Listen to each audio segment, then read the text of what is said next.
My name is Caleb, and when my wife finally walked across that stage in her white coat, it felt like the end of a long storm and the beginning of what we'd promised each other. I'd stood beside her through coffee-stained notes and midnight panic, through licensing prep and residency interviews, through rent payments that came down to the wire and grocery runs I covered without a second thought. I didn't keep score because I believed we were investing in something shared, and that when she started out earning me a milestone I genuinely looked forward to. We'd be clinking glasses, not signing papers. Instead, when the paychecks got bigger, the first envelope she put in my hands wasn't a celebration. It was a divorce. I didn't make a scene. I read the words, set the pages back on the table, and signed where I was told. A decade spun by. When she resurfaced, I returned the lesson she taught me, calm, measured, and impossible to mistake. Back in my early 20s, while people around me were chasing interviews and polishing resumes, I was already running a small computer hardware shop, a few shelves of CPUs and fans, boxes piled higher than rent, and a weekly dance with supply volatility. Margins swung with the market. Some items barely paid the light bill, and price shocks could wipe out a good month in an afternoon. But I learned the rhythm and stayed nimble. I didn't come from money.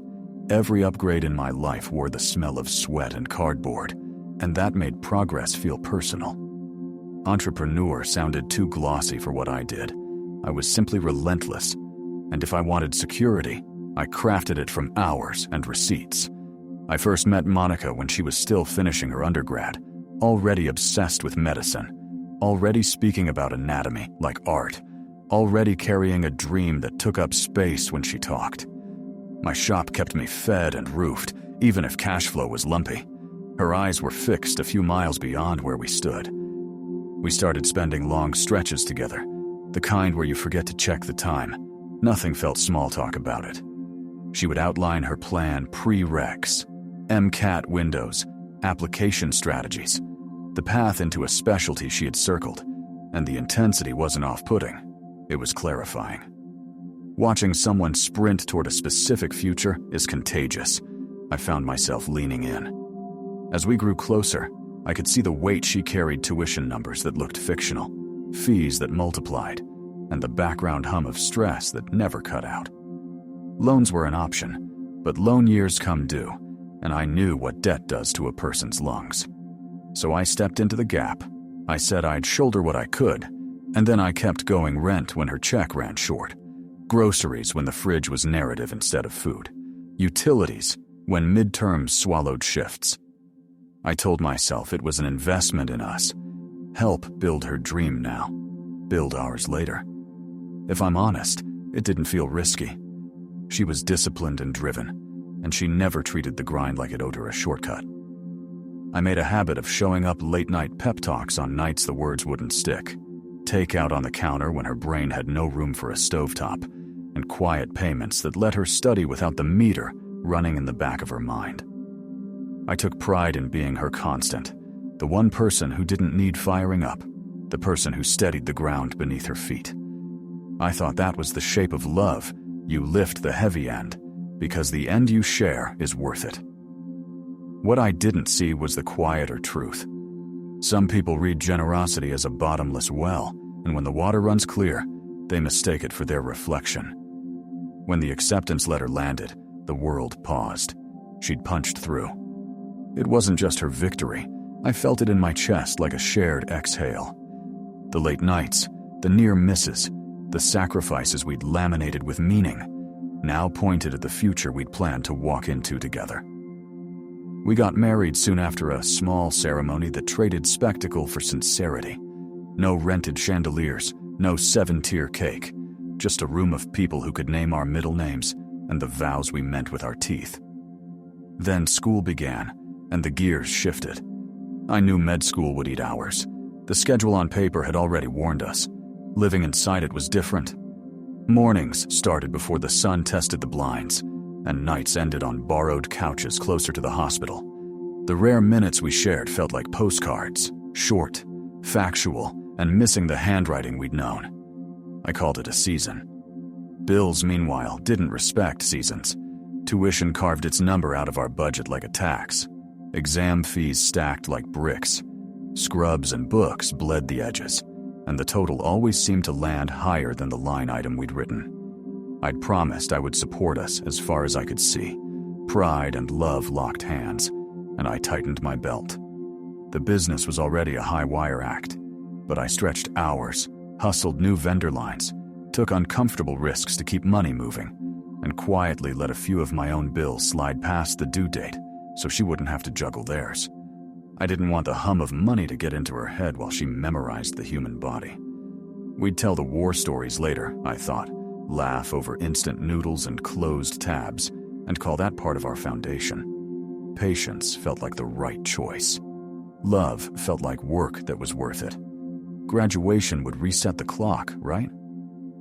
As White Coat Day got closer, I found myself asking what came next for us, past the letters after her name. I brought up family plans, gently at first. After residency, we could think about kids. And have you pictured what timing would look like for us? Trying to locate where our future lived in her schedule. She didn't swat the ideas down. She let them pass like weather smiled, nodded, redirected to the attending with a new car or the fellowship talk someone gave at clinic. She could give me an hour on specialty ladders and the next 5-year plan. But when I drew out a map that had both of us on it, the color drained. I didn't press. I told myself she needed to reach the milestone before she could look beyond it. What I didn't realize was that silence sometimes isn't a placeholder. Sometimes it's a sign someone's already turned their head toward another door. Graduation came. I stood shoulder to shoulder with her parents and shouted louder than everyone. My phone filled with photos, and my throat felt raw with pride. It felt like the beginning we'd promised ourselves on that simpler wedding day. Less than a month into residency, she handed me a manila envelope. I thought it was onboarding paperwork. It wasn't. It was an ending with my name spelled correctly. "I've changed. We're on different paths now," she said, as if she were returning a jacket that no longer fit. And there it was. The total of our shared years rendered in 2 flat sentences. For days, food didn't taste like anything. I lay awake, rewinding every scene, running inventory on what I'd missed, what I'd mistaken, and where I'd given too much of what could not be refunded.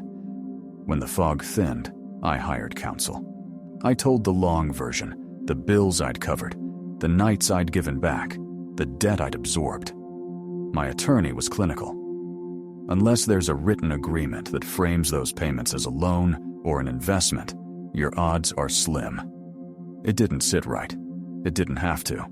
The law doesn't bend to feeling. We went to court anyway, because sometimes you need the process to say out loud what you already know in your bones. The judge's face carried something like sympathy in the pauses, but sympathy doesn't write checks.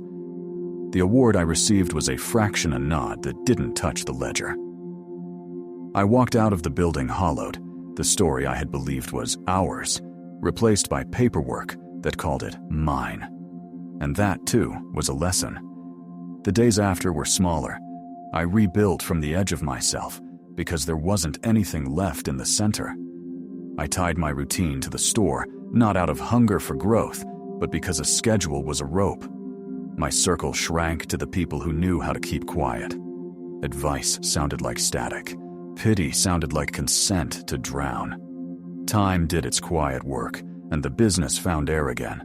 But something in me had sealed over differently. I made a private rule. Never again would I sign away my life under the banner of romance. I told dates the boundary at the front door, no legal marriage, no matter how sweet the days, no matter how well the edges fit. Most balked, some argued, a few tried to translate it into fear and fix me. Then I met someone who had breathes that lined up with mine. Sophia carried her own scars. She had no interest in ceremonies or papers. She wanted accountability without a courthouse. We moved in, split chores and jokes, learned each other's coffee preferences, and left the state out of our daily promises. She asked for honesty. I gave it. She offered calm. I took it, and I let it change me. 10 years after I signed my name on my past, a message pinged on an old platform Monica's profile picture. "Hey, how have you been?" Like we were classmates trying to reconnect before a reunion. My finger hovered, then I opened it. She started with harmless threads. Had I kept the shop, she'd seen a post about a vintage GPU and thought of me. Life had been crazy. I knew where these trails often lead. Then she shifted, writing that she'd been thinking a lot, that she missed what we had, that despite everything, she still believed we were real. She called me the most stable man she'd known, praised how I had stood by her through school, handed the compliments over like a softened bridge. I asked what she wanted. Her answer made me laugh, and then it made something settle. "I always figured you never remarried because, deep down, you were waiting for me." There it was, her universe with her at the center. The assumption that my life had stalled like an unpaused frame with her silhouette still in it. I kept my reply short. "You assumed wrong. News tends to travel to you whether you invite it or not. Friends, joint circles, and idle chatter filled in the years I hadn't seen. After me, she'd chased a particular shineman who liked the way success looks on a resume and the way it spends in a restaurant. Men who were happy to light the night and leave the morning to someone else. No one offered a ring that stayed. In time, she married a man who earned far less than she did. By most accounts, he made up the gap by auditioning younger attention. When it ended, she wrote him checks with her own name on them. The term was alimony, and I didn't celebrate or sneer. I simply recognized the symmetry. I didn't slam the door the moment she knocked. I could have, and I could have justified it. Instead, I let her talk and apologize and rearrange her words until they made the shape she thought would open something in me.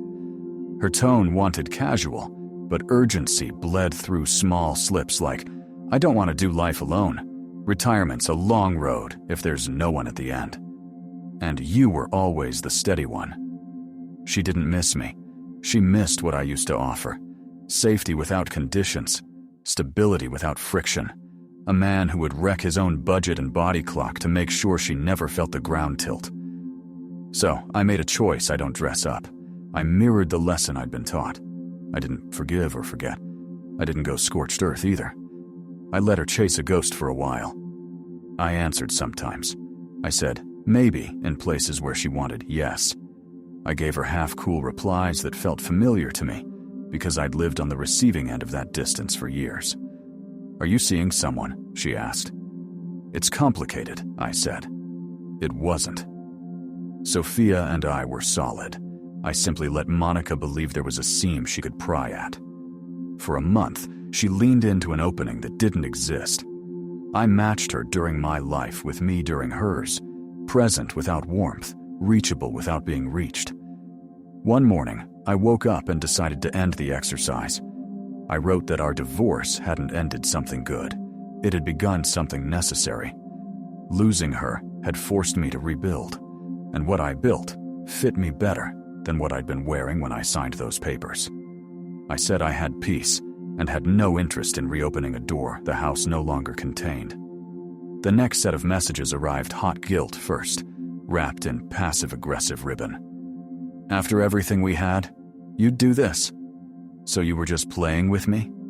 Then came accusations, reframed history, and the kind of mirror someone holds up to you when they can't stand to see their reflection. A decade ago, I'd been disposable. Now, my refusal to remain stationary for her return was somehow betrayal. I ignored the first wave. Sometimes silence drains momentum. This time, it didn't. She added late-night messages, posts engineered for attention, group tags that tried to borrow a choir, and even a note to Sophia, thinly disguised as, "just so you know," that implied more than it said. That was the line where complicated feelings ended and harassment began. I did what she didn't expect me to do. I called my attorney. A cease and desist went out the next day. Formal language, clear boundaries, consequences attached to continued contact. Then I blocked every avenue she'd used to reach me, and a few someday avenues she might have tried. I didn't owe her an audience. I owed my peace protection. When the noise stopped, I sat with the aftermath and looked at it squarely. I hadn't planned on any of this. I hadn't imagined a decade later she would try to step back into a story she'd ended. A part of me had let her chase because I needed to feel, in reverse, the emptiness I'd lived through. This time, she stood outside the glass. It wasn't noble, it was human. The chapter, in any case, is closed. These days, I keep my promises small and accurate.